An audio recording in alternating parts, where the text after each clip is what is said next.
everybody, it's Miss Charity. Let's sing a song about pigs. It's called Pigs Roll in the Mud All Day. And it goes like this. Ready? Here we go.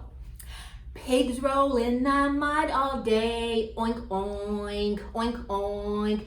Oink is what they like to say. Oink, oink, oink, oink, oink. Pudgy little nose, curly tail that grows. Mud is where they like to be. Oink, oink, oink, oink, oink.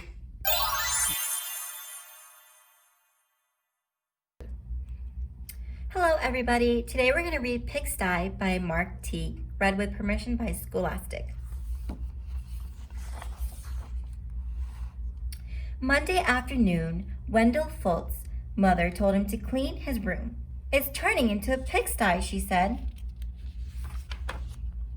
Wendell went upstairs. Much to his surprise, a large pig was sitting on his bed. "Pardon me," said Wendell. He shoved some toys into his closet, but the pig didn't seem to mind the mess, and Wendell found that he didn't mind the pig either. He decided to take a break. When Wendell's mother came back to look at his room, the pig was hiding, but the mess was still there. She threw up her hands. "Okay, Wendell," she said, "if you want to live in a pigsty, that's up to you." Wendell could hardly believe his luck. Now I can live however I want. He didn't even worry when he came home on Tuesday and found a second pig in his room. The mess had grown into a little bit worse, but he was able to jam most of it under his bed. "Pigs are all right," he said, "as long as it's only one or two." In fact, they had a wonderful time. They played Monopoly until late each night and left the pieces lying all over the floor. They had paper airplanes wars and pillow fights. The bed became a trampoline.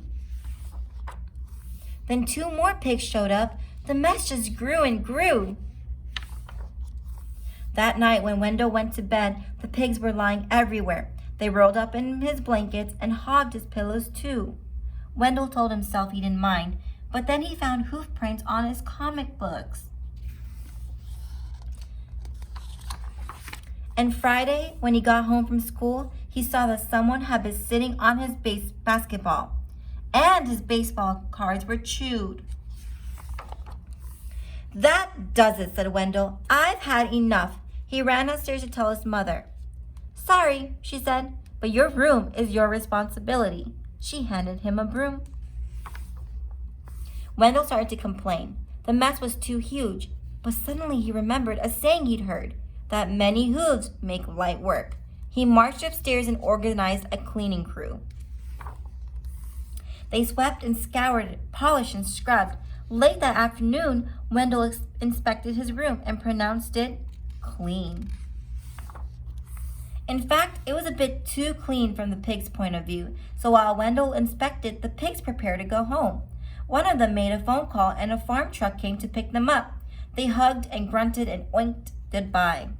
From that day on, Wendell kept his room clean. Except for those nights when his friends came by to play Monopoly. The end.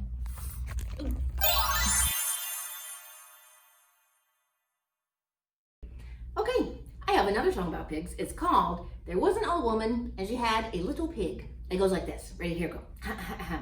There was an old woman and she had a little pig. Oink, oink, oink. There was an old woman and she had a little pig. It didn't eat much 'cause it wasn't very big. Oink, oink, oink.